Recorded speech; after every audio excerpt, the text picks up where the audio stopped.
Hey Crestwood, happy Wednesday. Hope you guys are doing well today. It's a beautiful day out. I just came from reading to the second graders over at Glendover Elementary School. That always energizes me to spend that time with them and to share a story with them.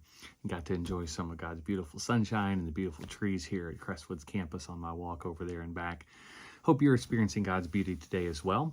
I'm honored to be with you to bring this devotional for this Wednesday, November 15th. Today, I'm thinking about contemplation and what that means, because it means different things for different people.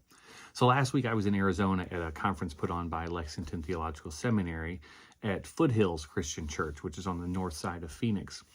And during one of our breaks, I walked out, and they have on their property a giant labyrinth. Here, I want to show you a picture of it so you can see what I'm talking about.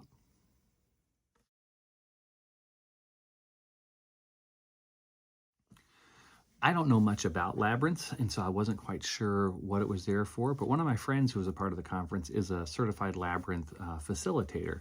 He told me that labyrinths go way, way back, hundreds and hundreds of years. You can find labyrinths carved into or painted on the floors of some of the oldest cathedrals. And labyrinths are sort of a way to pray. And so he told me what you do is when you walk into the labyrinth, you sort of walk in emptying yourself of whatever it is that you're carrying with you until you get to the center of the labyrinth. The center of the labyrinth, you pray to God.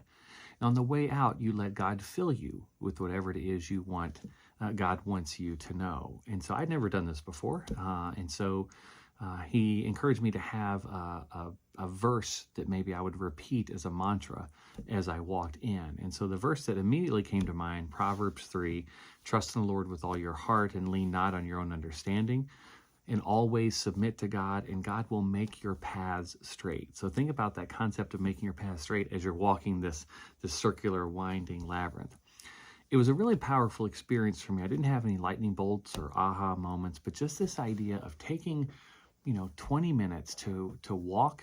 I took my shoes off so my feet could connect with the ground, to have that kind of time to just focus on emptying myself of all that was cluttering my mind, of saying a prayer, simply asking God to tell me what God wanted me to know, and then let God fill me as I walked out.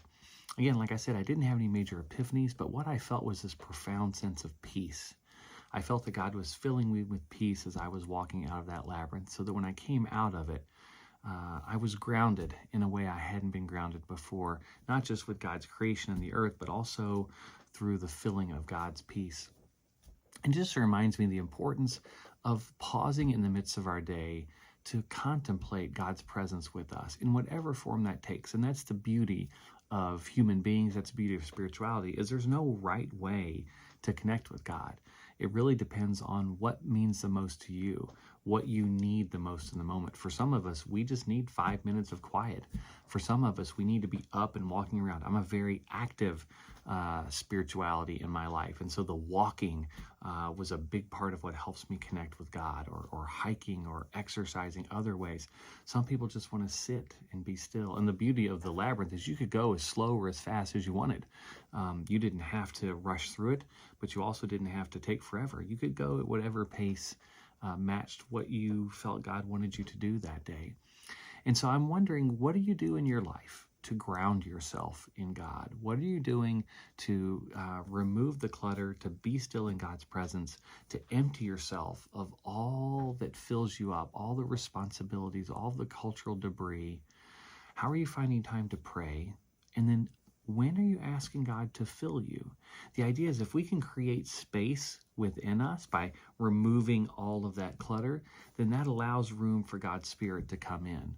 But if we're filled up with all our responsibilities, with all the things that we're putting into our bodies, what we're watching, what we're listening to, what we're reading, God's not going to elbow God's way in to that space. God is going to wait for an invitation.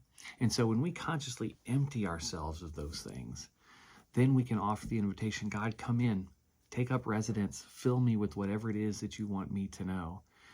And what I've found in my experience of doing that is the things that I got rid of gets rid of a lot of the fears, the anxieties, the sense of overwhelmingness.